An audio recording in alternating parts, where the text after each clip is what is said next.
The Galactic Tribunal had never seen a human walk so slowly. Ambassador Rena Holt moved through the massive chamber like she had all the time in the universe. 300 delegates from across known space watched her pass their seats. Some whispered. Others fell silent. The Dominion of Suller had just annexed another world, and everyone expected humanity to accept it quietly, like they always did. The chamber itself was a monument to alien power. Crystal pillars rose toward a ceiling painted with the conquests of a dozen empires. Floating platforms held the most important delegates above the common species. At the highest platform sat High Arbiter Molkai, leader of the Dominion, his gray skin stretched tight over a skull twice the size of any human's. Rena reached the central podium. She was a small woman, barely 5 feet tall, with gray hair tied back and lines around her eyes that spoke of too many difficult decisions. She carried no weapons. She wore no armor, just a simple black suit and a data chip in her hand. Molkai looked down at her with something between amusement and contempt. His species had ruled this sector for 8,000 years. They had absorbed 63 civilizations. Humanity was just the 64th, and they were taking their time because humans made excellent workers. Ambassador Holt, Molkai said, his voice echoing through translation devices across the chamber. You arrived late. We expected your formal surrender of territorial claims to Verdant 3 hours ago. Rena did not apologize. She did not explain. She simply placed her hands on the podium and looked up at the High Arbiter with an expression that made several nearby delegates shift in their seats. I have one question, she said. Molkai's thin lips curled. You may ask, did your forces harm human children during the occupation of Verdant 7? The chamber went completely silent. Not the polite silence of attention, but the deep silence of creatures who suddenly sensed danger they could not see. Molkai blinked his 4 eyes slowly. That is irrelevant. The annexation was conducted according to galactic law. Your colony was in disputed territory. Our expansion is— I did not ask about law, Rena interrupted. Her voice remained calm, but something in it made the translation devices crackle. I asked a simple question. Did your forces harm human children? The procedures of integration are not your concern. Your species will be absorbed into the Dominion within 2 generations. This is the natural order. The strong guide the weak. Rena nodded slowly, as if she had expected exactly this answer. She placed the data chip on the podium. The sound of it touching the surface seemed far too loud. This contains timestamps, coordinates, and evidence, she said. You have 12 standard hours. She turned and began walking toward the exit. Molkai's voice followed her, sharp with irritation. 12 hours for what, Ambassador? What do you think you can possibly do? Your fleet is 40 times smaller than ours. Your colonies are scattered and defenseless. You have no allies. You have nothing. Rena stopped at the chamber doors. She did not turn around. You did not answer my question, she said. Then she was gone. For a long moment, no one moved. The delegates looked at each other, confused. The Dominion officers near Molkai's platform exchanged glances. One of them laughed nervously. She is bluffing, Molkai declared. Humans always bluff. They talk about rights and dignity while we take their worlds piece by piece. They will do nothing. They can do nothing. He waved a long-fingered hand. Continue with the proceedings. Mark Verdant 7 as fully integrated. The bureaucracy of Empire resumed its work. Forms were filed. Resources were allocated. Plans were made to transport the surviving colonists to labor facilities across Dominion space. And O1 noticed the message that arrived at every human ship in the galaxy exactly 30 seconds after Rena left the chamber. It contained no words, just a set of coordinates and a countdown timer. Across 1,000 systems, human captains read the message. Miners on asteroid belts put down their tools and walked to their ships. Traders in busy ports canceled their contracts and powered up their engines. Scientists on remote research stations sealed their labs and activated long-dormant weapon systems. N01 asked questions. No one needed to. Every human in the galaxy knew what that message meant. Someone had hurt their children. And now, for the first time in human history, Every single one of them was going to respond. In the empty corridors of Station Meridian, Ambassador Rena Holt finally allowed herself to feel the weight of what she had started. She had given the Dominion a chance to admit their crimes. They had refused. Now, there was only one path forward. She reached her ship and found her pilot waiting, a young man named David whose own daughter had been on Verdant 7. "Did they answer?" he asked. Rena shook her head. David's jaw tightened. His hands gripped the controls until his knuckles went white. "Then they'll learn," he said quietly. "They'll all learn." The ship lifted off from Station Meridian and jumped to hyperspace. Behind them, the Galactic Tribunal continued its session, completely unaware that they had just witnessed the beginning of the end point. 12 hours remained. The stars were about to remember why they should never touch humanity's children. The first screen flickered on a Dominion warship called the Eternal Conquest. Lieutenant Vorash was running a routine diagnostic when his control panel went dark. He tapped it twice, annoyed. Then every screen on the bridge lit up with the same image. A human child, maybe 6 years old, standing in a gray corridor with tears running down her face. "What is this?" the ship's captain demanded. "Shut off." Vorash tried. His fingers moved across the controls, but nothing responded. The image changed. Now the child was being dragged by 2 Dominion soldiers toward a metal door. She was screaming for her mother. Across the galaxy, the same footage began playing on every Dominion screen. Military vessels, government buildings, public broadcasts, private homes. Nothing could stop it. Nothing could block it. The humans had been inside Dominion networks for months. They had waited. They had planned. And now they showed the galaxy exactly what had happened on Verdant 7. A High Arbiter Molkai watched from his private chamber as the recordings played. His 4 eyes moved across the screen, but his expression remained cold. He had seen worse. His species had done worse to dozens of worlds. This was simply the cost of empire. But then the footage changed again. A medical facility. Human children strapped to tables. Dominion scientists cutting into them without any pain medication, studying how human bodies responded to stress. A boy no older than 8, asking in a broken voice if he could please go home. Now Molkai's aide rushed into the chamber. "High Arbiter, neutral species are withdrawing their ambassadors. The Commercial Guild has frozen our trade accounts. There are protests on 14 of our own worlds. It will pass," Molkai said, though his voice was less certain now. "Order our fleets to mobilize. We will crush Earth before this goes any further." "Sir, there's another message from the human ambassador." Molkai turned. "Show me." Rena Holt's face appeared on his personal screen. She looked the same as she had in the tribunal chamber. Calm, patient, waiting. "You did not answer the question," she said. Then the message ended. Molkai slammed his fist against his desk. "Mobilize everything. Every ship we have. I want Earth reduced to ash within the week." His military commanders obeyed. Over 8,000 warships began gathering at the border of Dominion space. The largest fleet assembled in 3 centuries. They would jump to Sol System and end this embarrassment once and for all. But as the Dominion prepared for war, the rest of the galaxy watched the footage. The Keshri Collective, a peaceful trading species that had stayed neutral for 1,000 years, publicly condemned the Dominion for the first time in their history. The Relian Federation, longtime Dominion allies, quietly began moving their ships away from the border. Even the Tribunal's own administrative staff started resigning. On a small moon in neutral space, a group of alien journalists gathered to discuss what they were seeing. One of them, an elderly creature with too many eyes, shook his head slowly. "I have covered 47 wars," he said. "I have seen empires rise and fall, but I have never seen anything like this." "Like what?" a younger journalist asked. "The humans are not threatening. They're not demanding. They simply showed the truth and waited. And now the Dominion is destroying itself. But they cannot win a military confrontation. The Dominion has 40 times their ships." The old journalist made a sound that might have been a laugh. "My young friend, this war was never going to be fought with ships. The humans understood something the Dominion never did.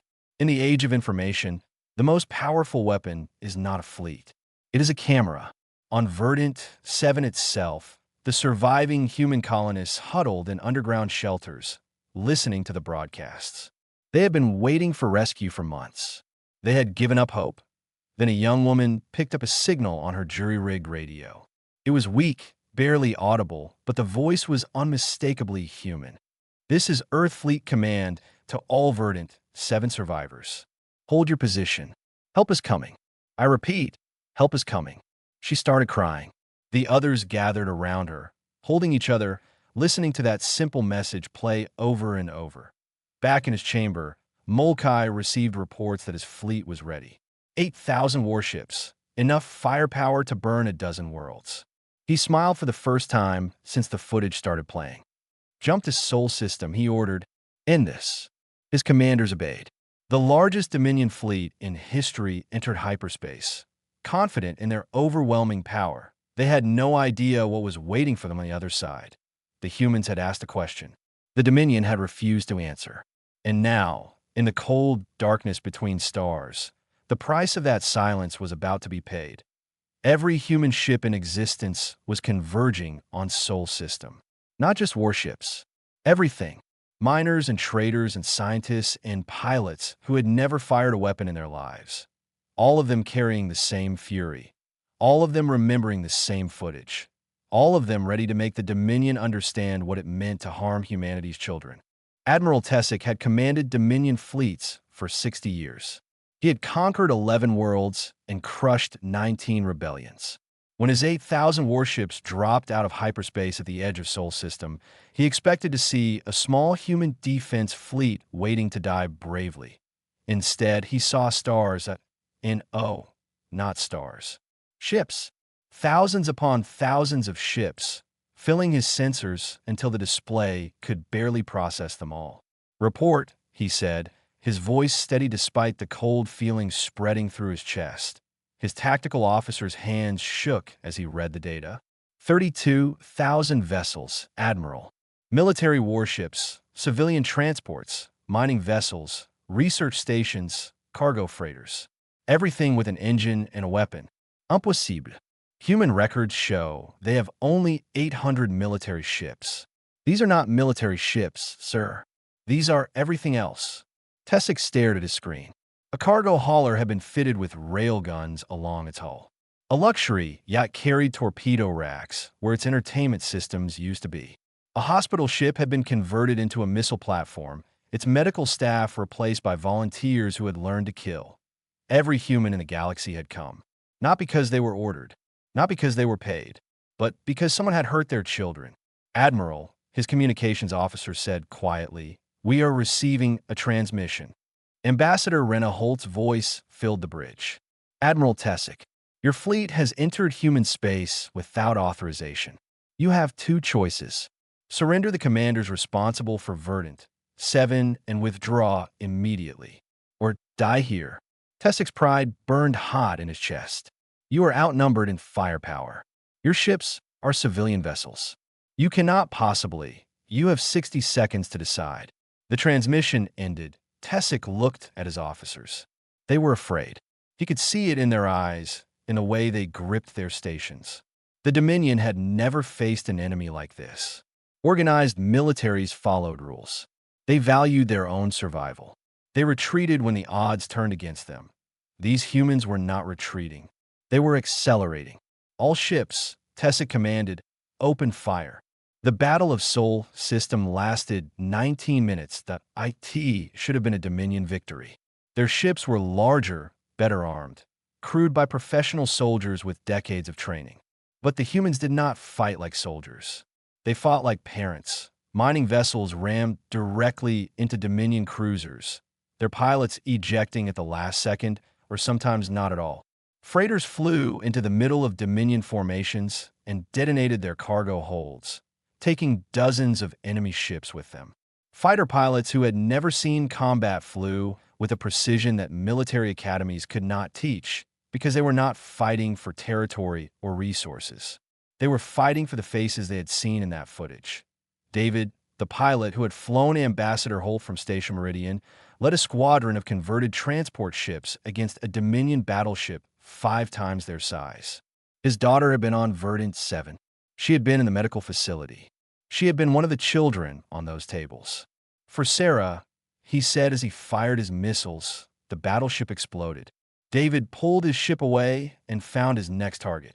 Across the battlefield, similar stories played out. A grandmother who had lost her grandson flew her personal shuttle into a Dominion weapons platform. A teacher who had watched his students taken away disabled 3 enemy ships before his vessel was destroyed. A doctor who had treated Verdant. 7 survivors volunteered for a suicide mission and took out the Dominion's flagship communications array. Admiral Tessick watched his fleet die around him. 6,000 ships, gone in less than 20 minutes. The humans had lost 212 vessels. Every single one of them crewed by volunteers who knew they might not come back. Order retreat, Tessick finally said, his voice hollow. His navigation officer turned pale. Sir, our systems are locked. Human cyber warfare units have disabled our hyperspace drives. We cannot run. The remaining Dominion ships floated in space, surrounded by the human fleet. They had nowhere to go. They could fight to the death, but that would only delay the inevitable.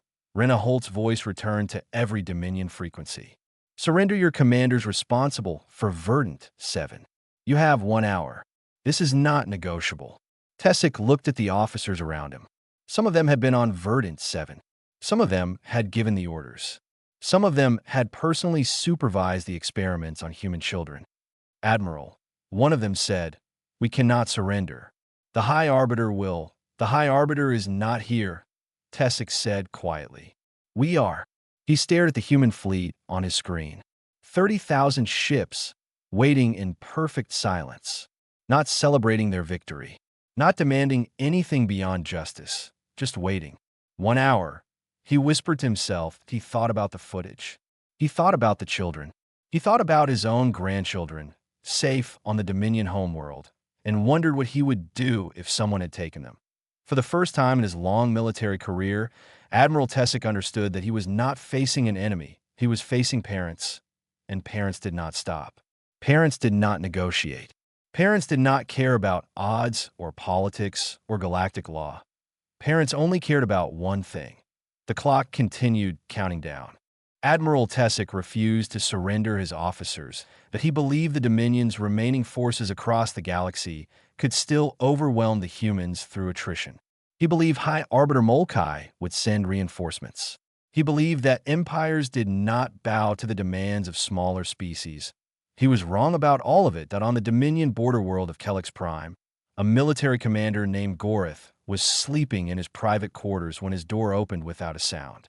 He woke to find 6 humans standing around his bed, their faces covered, their weapons pointed at his chest. Commander Gorith, one of them said in perfect Dominion language, you signed Transport Order 7742, B, authorizing the movement of human children from Verdant 7 to Medical Facility 16. You will come with us now. Gorith reached for his alarm. A human hand caught his wrist before he could move. Your security systems have been disabled. Your guards are unconscious. Your communications are blocked. You have 2 choices, walk quietly or be carried.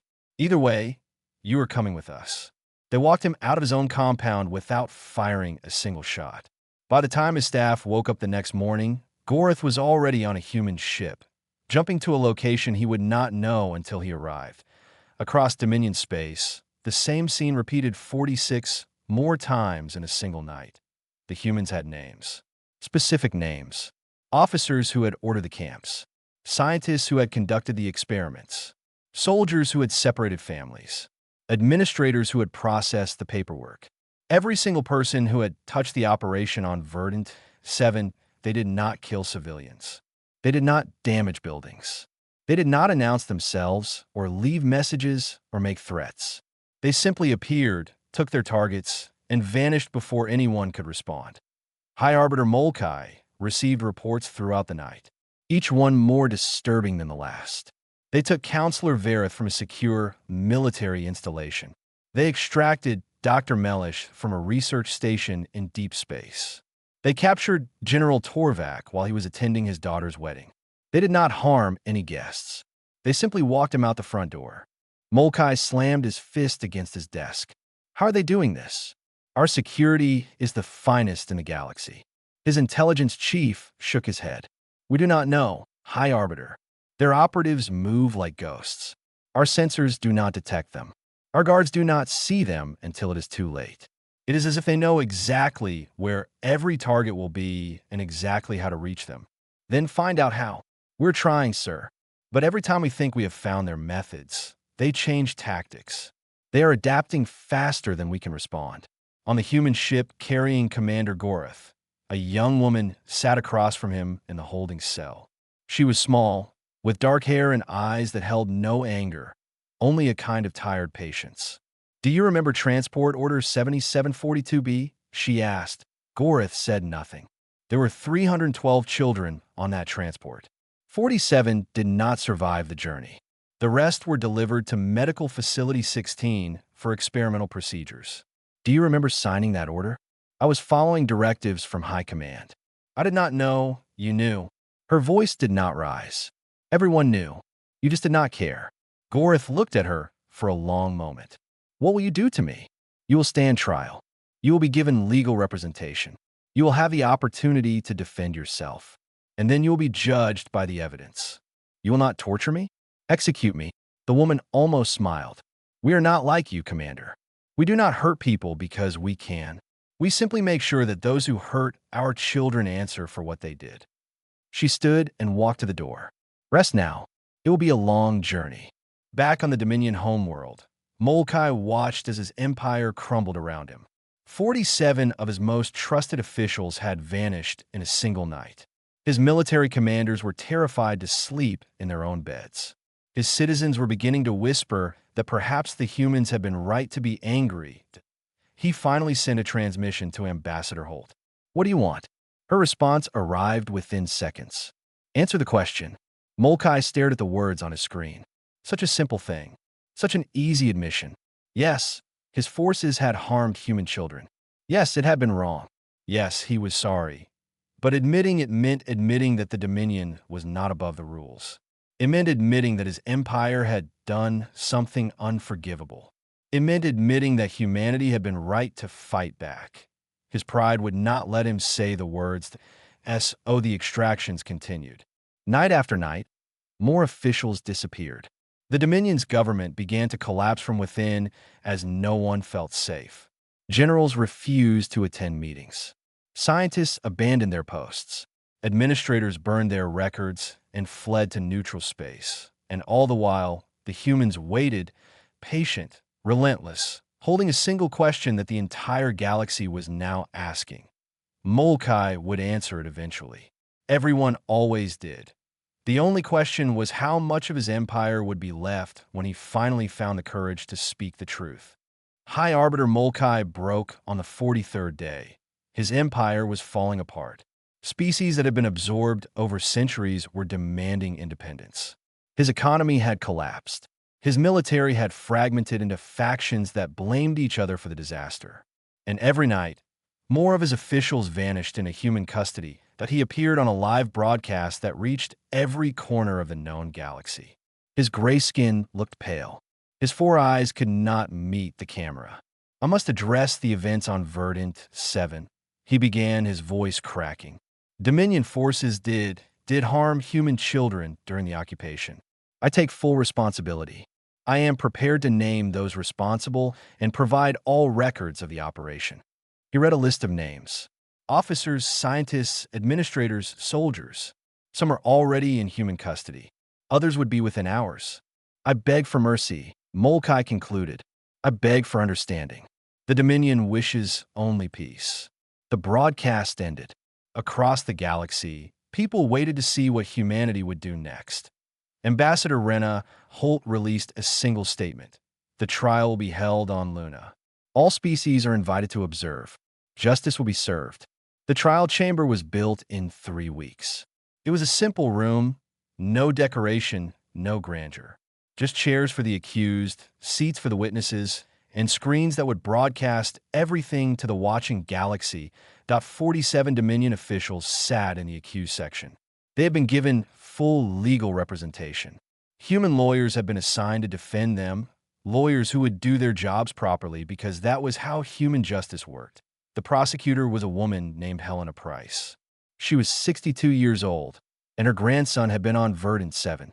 He had survived, but he still woke screaming every night.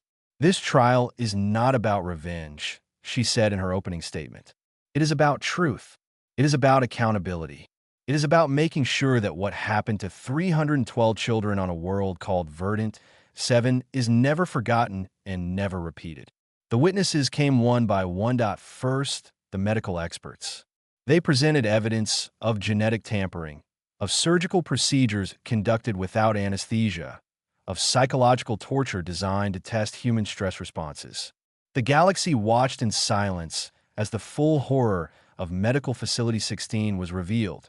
Then came the survivors. They were teenagers now, most of them. They walked to the witness stand with steady steps and spoke in clear voices about what had been done to them. That a girl named Lily, now 14, described being separated from her mother and placed in a cold cell for 3 days without food. They wanted to see how long human children could survive without eating, she said. "I was one of the lucky ones. Some of the younger kids did not make it." A boy named Samuel, now 16, talked about the medical experiments. They did not use any medicine to stop the pain. They said they needed to measure our natural responses. I asked them to stop. I begged them. They just kept writing notes. A young woman named Rosa, now 18, had been the oldest child in the facility. She had tried to protect the younger ones. I held them when they cried. I told them stories to help them sleep. I promised them that someone would come to save us. She paused, tears running down her face. I did not believe it myself, but I could not let them lose hope. The defense lawyers tried their best. They argued that their clients were following orders. They argued that Dominion law permitted the annexation of disputed territories. They argued that the experiments, while regrettable, had been conducted in the pursuit of scientific knowledge. The prosecutor responded with a single question: "If these were your children, would any of those arguments matter?" No one answered. The trial lasted 3 weeks. Every moment was broadcast across the galaxy. Species that had never thought about humanity before watched these strange, soft creatures demand justice for their young. They watched humans weep at the testimony, but never call for blood. They watched humans insist on fair trials even for those who had shown no mercy to defenseless children. The verdict came on a Wednesday afternoon. All 47 defendants were found guilty. The sentences: life imprisonment in a human facility where they would receive adequate medical care, but nothing more. No torture, no execution, no cruelty. Helena Price gave the closing statement. "We could have killed them. We could have made them suffer the way they made our children suffer. But that is not who we are. We believe that justice is not about matching cruelty with cruelty. It is about showing the universe that there are lines that cannot be crossed, and that crossing them has consequences." She looked at the screens, knowing that billions of beings across the galaxy were watching. Our children will grow up. They will heal. They will build lives and families of their own. And someday, when they tell their own children about what happened on Verdant 7, they will be able to say that humanity responded with justice, not vengeance. The trial ended. The prisoners were taken away. And across the galaxy, species that had always thought of humans as weak and sentimental began to understand something new. Humanity was not weak. Humanity was terrifying, because they could destroy empires and still choose mercy at the end. That kind of restraint was more frightening than any weapon. 1 year had passed since the trial on Luna. The Dominion of Suller no longer existed. Not because humanity had destroyed it, but because its own people had abandoned it. Species that had been absorbed over 8,000 years demanded their independence. Citizens who had believed in their empire's greatness could not unsee the footage from Verdant 7. Worlds that had once flown the Dominion flag now governed themselves. High Arbiter Molkai spent his final days in exile on a small moon, watching the empire his ancestors had built crumble into dust. He died alone, forgotten by history except as a warning. Ambassador Rena Holt returned to the Galactic Tribunal exactly 1 year after she had first asked her question. The chamber looked different now. The Dominion's elevated platform was empty. New species had joined. The atmosphere had changed from arrogance to something closer to respect. She walked to the central podium the same way she had before. Slowly, deliberately. Every delegate watched her in complete silence. 1 year ago, she began, I stood in this chamber and asked a single question. The answer destroyed an empire. She paused, letting the weight of those words settle. Every species in this galaxy has fought wars. Every species has conquered and been conquered. Every species has done things they regret in the pursuit of survival or power. We humans do not pretend to be better than you. We have made our own mistakes. We have caused our own suffering. A murmur passed through the assembly. This was not what they had expected. They had expected threats, demands, a declaration of human supremacy. But we have one rule, Rena continued, that we will never break. One line that no power in this universe may cross. She looked around the chamber, meeting the eyes of delegates from 100 different species. You do not harm our children. Not for territory. Not for resources. Not for science. Not for any reason that anyone could ever invent. Our children are not negotiable. They are not acceptable losses. They are not collateral damage. The silence in the chamber was absolute. When the Dominion crossed that line, we responded. We could have responded with destruction. We could have burned their worlds and salted their space lanes and made sure that nothing with Dominion blood ever existed again. We had the capability. After what they did to our children, we had the motivation. Rena's voice softened, but we chose differently. We chose justice over vengeance. We chose trials over executions. We chose to show our children that their suffering mattered enough to change the galaxy, but not enough to turn their parents into monsters. She reached in her pocket and pulled out a small photograph. A young girl, maybe 7 years old, smiling at the camera. This is Sarah. She was on Verdant 7.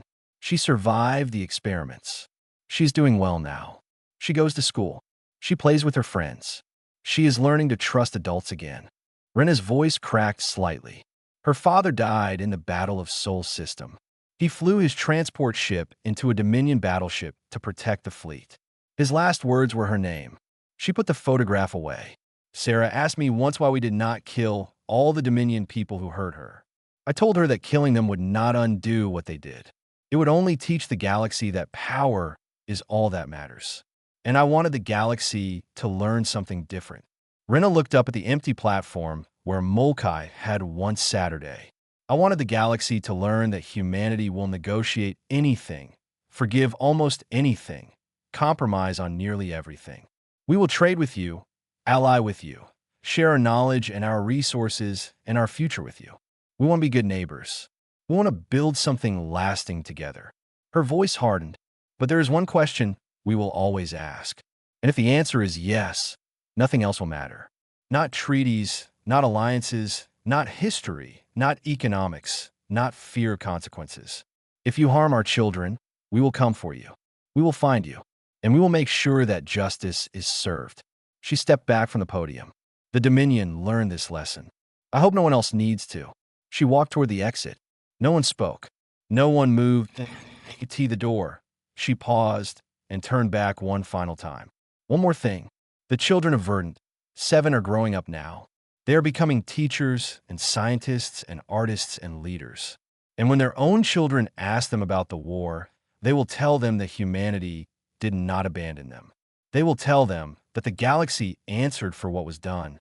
She smiled, and for the first time since the crisis began, there was genuine warmth in it. That is what we fought for. Not territory, not power, not revenge. Just the chance for our children to believe that someone will always come for them. Ambassador Rena Holt left the chamber. Behind her, the Galactic Tribunal sat in stunned silence for a long time. Eventually, a delegate from a small species on the far edge of known space raised his hand. I would like to propose a new galactic law, he said quietly. The protection of children across all species, enforceable by any means necessary. The vote was unanimous. And somewhere on Earth, a girl named Sarah looked up at the stars and smiled, knowing that she was safe, that she was loved, and that the universe would never forget what had been done for her. The stars remembered now. They would remember forever.